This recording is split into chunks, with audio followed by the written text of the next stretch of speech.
12 తీర్థయాత్ర కార్యక్రమానికి స్వాగతం. దక్షిణ భారతదేశంలోని శ్రీ వైష్ణవ దేవాలయాలలో అగ్రస్థానం వహించిన దివ్యక్షేత్రం శ్రీరంగం. భారతావనిలో 108 దివ్యక్షేత్రాలుగా కీర్తించబడే వైష్ణవాలయాలలో శ్రీరంగానికి విశిష్టమైన ప్రాధాన్యం ఉంది. తమిళనాడులో తిరుచి నగరానికి 7 కిలోమీటర్ల దూరంలో కావేరీ నదీమ తల్లి ఒడ్డున అలరారుతున్న దివ్యధామమే శ్రీరంగం. సాక్షాత్తు శ్రీరంగనాథస్వామి కొలువైన ఈ క్షేత్రం బృహత్తర నిర్మాణాలతో, శిల్ప విన్యాస సోయగాలతో, పౌరాణిక చారిత్రక గాథలకు ఆలవాలంగా సాక్షాత్కరిస్తుంది. అద్వితీయ మహిమాన్వితమైన శ్రీరంగ క్షేత్ర ఆలయ దర్శనం చేసి తరిద్దాం రండి.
శ్రీరంగనాథ స్వామివారి ఆలయం 156 ఎకరాల విస్తీర్ణంలో నిర్మితమైంది.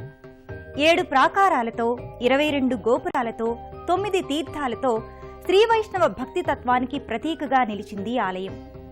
అపురూప వైష్ణవ ధామంగా విరాజిల్లుతున్న ఈ దివ్యాలయాన్ని దర్శించిన వారికి వాస్తు సాంకేతిక విజ్ఞానము, అద్భుతమైన శిల్ప వైవిధ్యం, అన్ని చోట్ల వెల్లివిరుస్తున్న ఆధ్యాత్మిక శోభ భక్తులకు ఆశ్చర్యానుభూతిని కలిగిస్తుంది.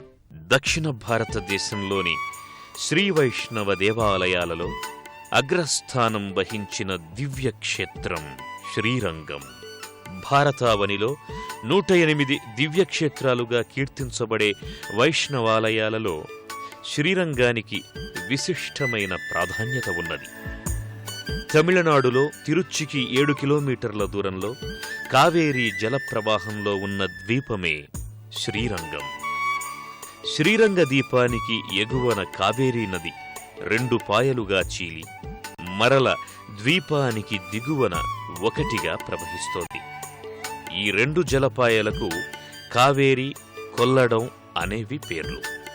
రమణీయమైన వృక్ష జల సౌందర్యంతో, బృహత్తర నిర్మాణాలతో, శిల్ప విన్యాస సోయగాలతో, పౌరాణిక చారిత్రక గాథలకు ఆలవాలంగా శ్రీరంగ ఆలయం మనకు సాక్షాత్కరిస్తోన్నది. శ్రీరంగనాథస్వామిని దర్శించుకోవడానికి భారతదేశం నలువైపుల నుంచి భక్తులు వేలాదిగా వస్తుంటారు.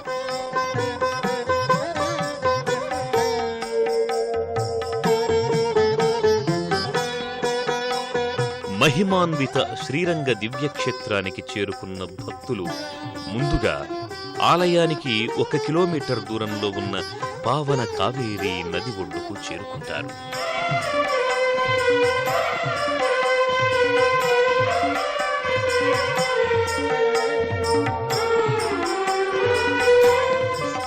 మానవ పాప పంకిలాన్ని ప్రక్షాళన చేసే పుణ్య నది కావేరీ. నిత్యం వేలాది మంది భక్తులతో రద్దీగా ఉండే ఈ క్షేత్ర సమస్తం రంగనాథమయంగా అగుపిస్తుంది. భక్తి విశ్వాసాలతో కావేరీ నదికి చేరుకున్న భక్తులు ఇక్కడున్న ప్రకృతి అందాలకు మైమరచిపోతారు. ఓ పక్క శాంతంగా ప్రవహిస్తోన్న కావేరీ నదీమ తల్లి, మరో పక్క భక్తి భావనలతో నదిలో మునకలేస్తోన్న పామరజనం. ఇదంతా ఓ ఆధ్యాత్మిక లోకాన్ని స్ఫురణకు తెస్తుంది. ఇక్కడకు చేరుకున్న భక్తులు ఓం శ్రీరంగనాథాయ నమః అంటూ మునకలు వేసి పరిశుద్ధ మనస్కులవుతారు. అనంతరం ఈ నది ప్రాంగణంలోకి చేరుకుంటారు. కావేరీ నది ఒడ్డున భక్తులకు ముందుగా విజయ గణపతి ఆలయం దర్శనమిస్తుంది.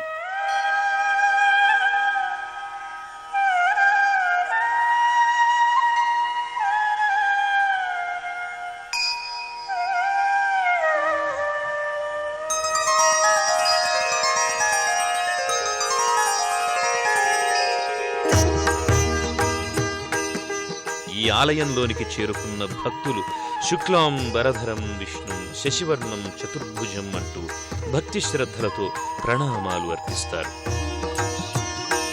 సమస్త విఘ్నాలను దూరం చేసే విఘ్నేశ్వరుడి దర్శనం వల్ల శ్రీరంగనాథుడి దర్శనం ఎలాంటి ఆటంకాలు లేకుండా జరుగుతుంది.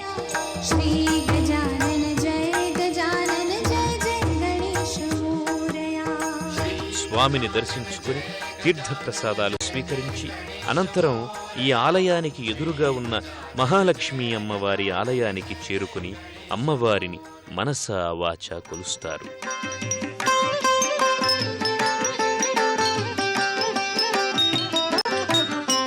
నమస్తేస్తు మహామాయే శ్రీపీఠే సురపూజితే శంఖచక్ర గదా హస్తే महालक्ष्मी नमोस्तुते नमस्ते गरुडारूढे कोलासुर भयंकरी सर्वपापहरे देवी महालक्ष्मी नमोस्तुते सर्वज्ञे सर्ववरदे सर्वदुष्ट भयंकरी सर्वदुःखहरे देवी महालक्ष्मी नमोस्तुते. ఇదే ప్రాంగణంలో మరోపక్క నవగ్రహాల దర్శనం కలుగుతుంది.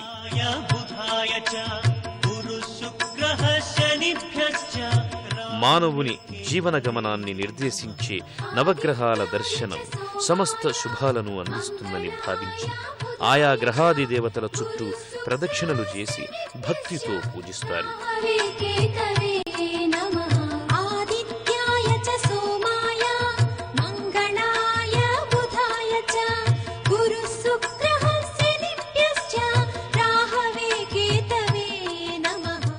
శ్రీరంగంలో ప్రవహించే కావేరీ నదీ తీరం పిండ ప్రదానాలకు పితృదేవతల తర్పణలకు పెట్టింది పేరుగా నిలుస్తోంది.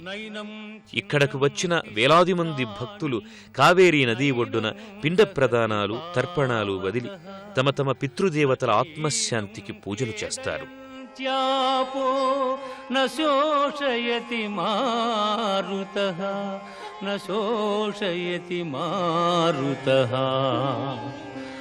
ఆత్మనాశనము లేనిది, ఆత్మను శస్త్రము ఛేదింపజాలవు, అగ్ని దహింపజాలదు, నీరు తడుపజాలదు, వాయువు ఆర్పివేయను సమర్థము కాదు. ఆత్మనాశనము లేనిది. కావేరీ నది ఒడ్డున ఆయా క్రతువులు నిర్వహించడం వల్ల పితృదేవతలకు పుణ్యలోకాలు ప్రాప్తిస్తాయంటారు. శ్రీరంగం దేవాలయం శతాబ్దాల చరిత్రకు అక్షర సాక్ష్యంగా నిలిచింది. ఎందరో చక్రవర్తులు, మహారాజులు, సేనాధిపతులు, సామంతులు, వ్యాపారులు, భక్తులు తమ స్థాయికి తగినట్లుగా శ్రీరంగాన్ని దివ్యక్షేత్రంగా తీర్చిదిద్దారు. రంగనాథ స్వామివారి అర్చన ఉత్సవాదుల కైంకర్యాలకు గాను భూములను సమర్పించారు. బృహత్తరమైన కట్టడాలు కట్టించారు. భవిష్యత్ తరాలలో ధార్మిక భావనను పెంపొందించటానికి వందలాది శాసనాలు చెక్కించారు. గోపురాలు, మండపాలు నిర్మించారు. శ్రీరంగంలోని శ్రీరంగనాథస్వామి ఆలయం సప్త ప్రాకారయుక్తంగా, అందంగా, ఆహ్లాదకరంగా దర్శనమిస్తుంది.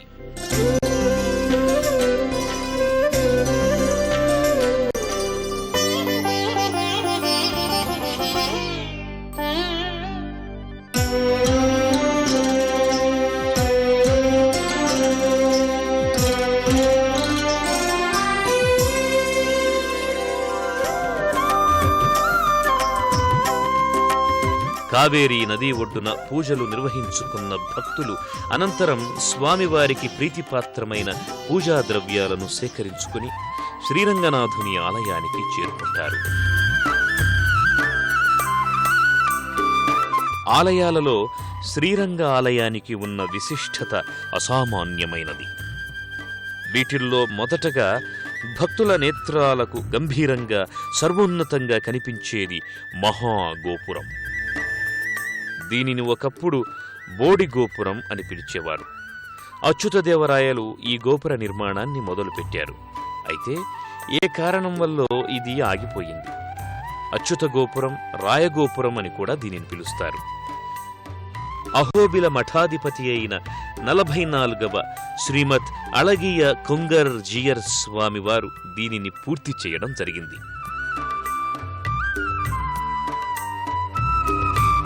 236 అడుగుల ఎత్తు, 192 అడుగుల వెడల్పు, 13 అంతస్తులతో ఉన్న ఈ రాయగోపురం ఆసియా ఖండంలోనే పెద్దది.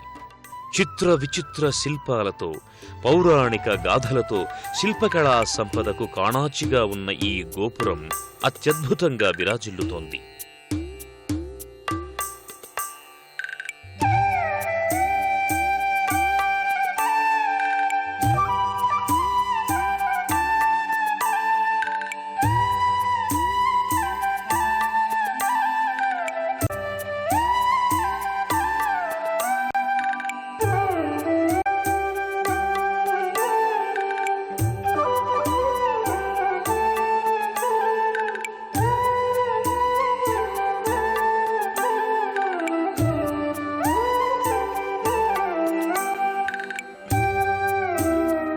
భక్తులు ఈ గోపురం నుంచే లోపలకు ప్రవేశిస్తారు.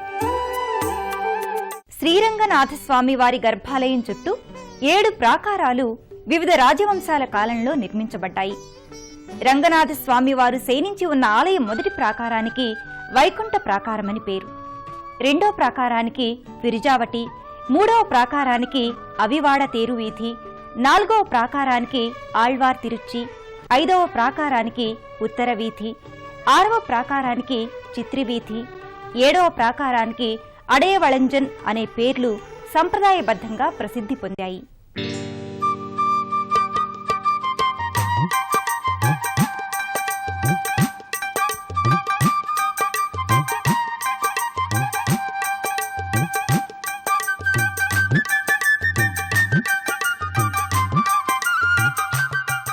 మొదటి గోపురం కింద భాగంలో భక్తులకు ఆంజనేయ స్వామి, గరుత్మంతుల ఆలయం దర్శనమిస్తుంది.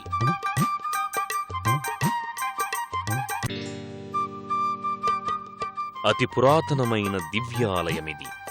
ఆ స్వాములిద్దరూ రంగనాథస్వామికి సేవకులు కనుక మొదటి గోపురం ప్రాంగణంలోనే ఆ భక్త శిఖామణుల దర్శన భాగ్యం కలుగుతుంది.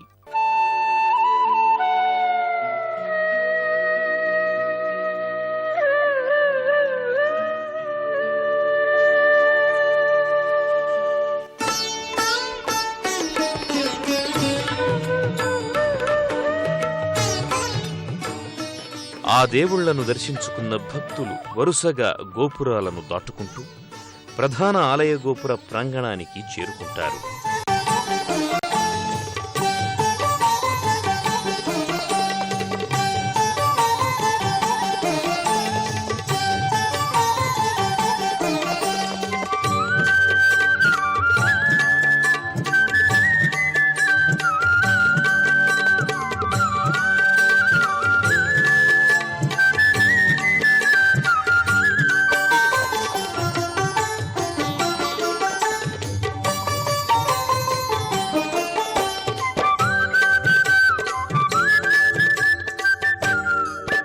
ప్రధానాలయ గోపురం వివిధ వైష్ణవ కుటుంబ మహనీయులతోనూ దేవతలతోనూ అందంగా హృద్యంగా ఉంటుంది.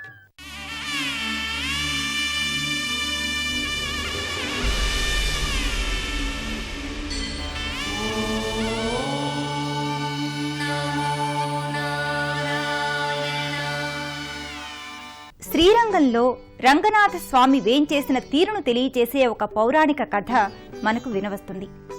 సృష్టికర్త అయిన బ్రహ్మ పాలకడలిలో శేషతల్పమున శయనించే రూపంలో ఉండే శ్రీహరిని ఎల్లప్పుడూ అర్చించాలని సంకల్పించుకున్నాడు. అందుకు శ్రీమన్నారాయణుడు అనుగ్రహించాడు.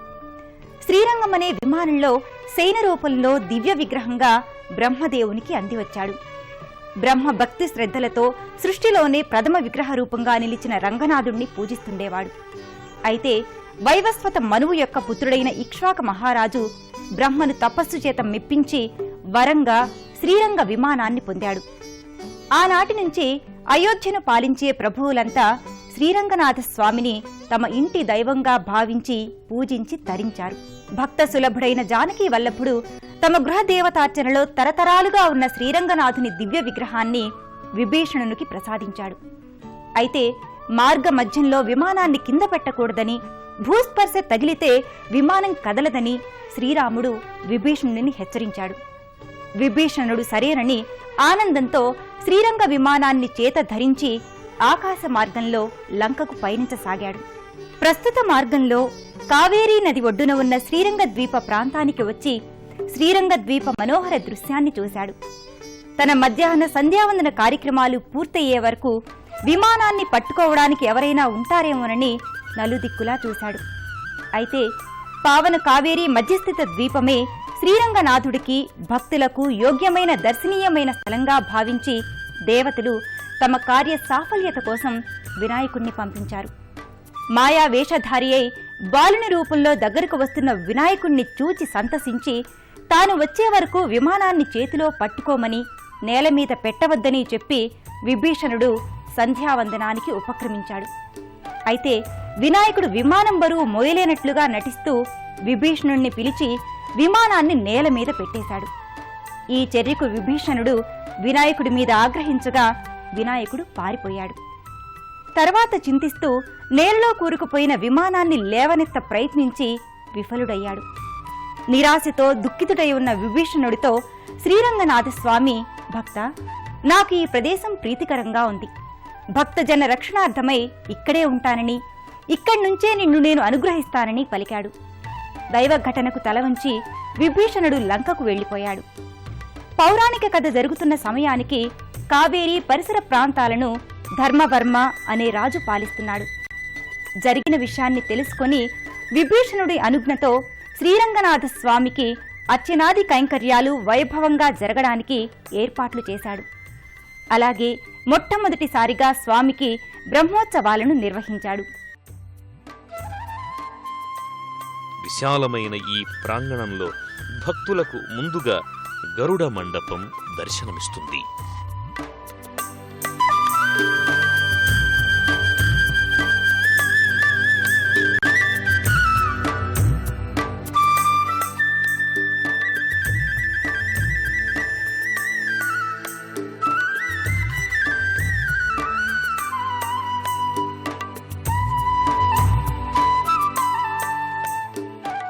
దీనిని దర్శించుకున్న భక్తులు అనంతరం నారాయణ నామస్మరణం చేసుకుంటూ ముందుకి కదులుతారు.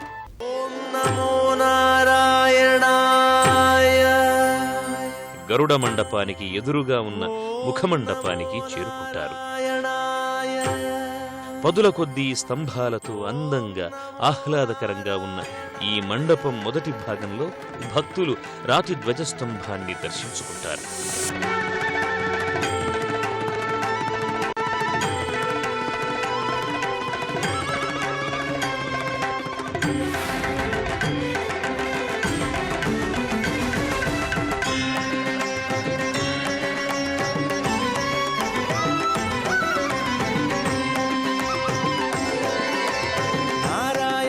सगुण ब्रह्मणे सर्वपारायणाय शोभनमूर्तये नमो नारायणाय सगुण ब्रह्मणे सर्वपारायणाय शोभनमूर्तये नमो नमो नारायणाय नमो नारायणाय नमो नारायणाय नमो नारायणाय। ఈ ధ్వజస్తంభానికి సమీపంలో బలిపీఠం కూడా కానవస్తుంది. ధ్వజస్తంభం చుట్టూ ప్రదక్షిణలు చేసి భక్తి నమస్కారాలు చేసిన భక్తులు అనంతరం ఇదే ప్రాంగణంలో కుడివైపున ఉన్న అభయాంజనేయ స్వామి వారి సన్నిధికి చేరుకుంటారు. భారీ విగ్రహ రూపంలో స్వామి శిలారూపంలో భక్తులకు ఇక్కడ దర్శనమిస్తారు. ఆయా మూర్తులను దర్శించుకున్న భక్తులు మనోజవం మారుతతుల్య వేగం అంటూ తీర్థప్రసాదాలు స్వీకరించి అనంతరం మరో ప్రాకారంలోకి చేరుకుంటారు.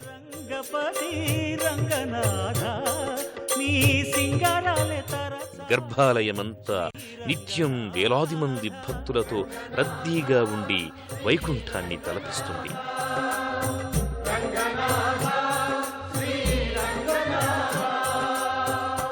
నిత్యం రంగనాథ నామస్మరణంతో మారుమ్రోగే గర్భాలయంలోని శ్రీరంగనాథుణ్ణి భక్తులు దర్శించుకుని కైమోడ్పులర్పిస్తారు.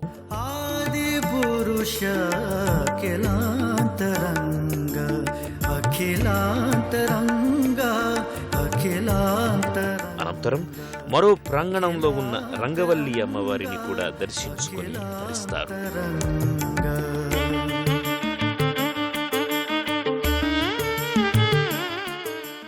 శ్రీరంగనాచ్యార్ కోవెలగా, తాయార్ సన్నిధిగా, శ్రీరంగనాయక మందిరంగా ఈ గుడిని భక్తులు పిలుస్తుంటారు.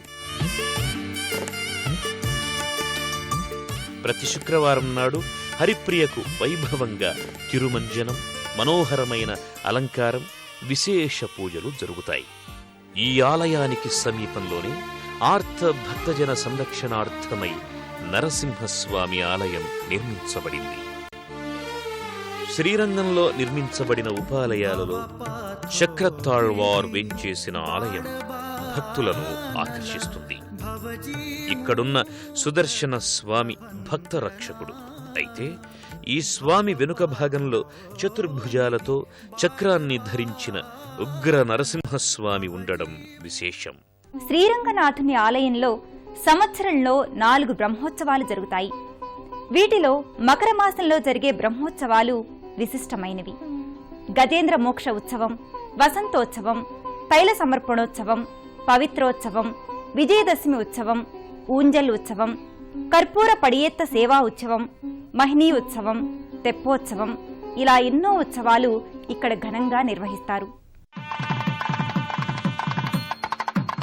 శ్రీరంగనాథస్వామి వారికి రోజు రాత్రి సమయాలలో చేసే ప్రాకారోత్సవం అత్యంత నయన శోభితం. వైష్ణవాగమ సంప్రదాయ రీతులననుసరించి వేలాది మంది భక్తులు ఈ ఉత్సవంలో పాల్గొంటారు.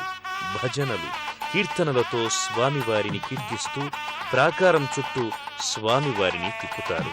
వేలాది మంది భక్తులు అత్యంత భక్తి శ్రద్ధలతో పాల్గొనే ఈ వేడుకను చూడడానికి 2 కనులు చాలవు అంటే అతిశయోక్తి కాదు.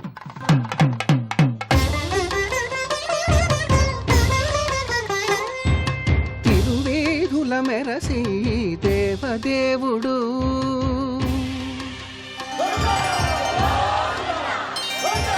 తిరువేధుల మెరసి దేవదేవుడు గరిమల మించిన సింగారముల తోడను తిరువేధుల మెరసి దేవదేవుడు దేవదేవుడు.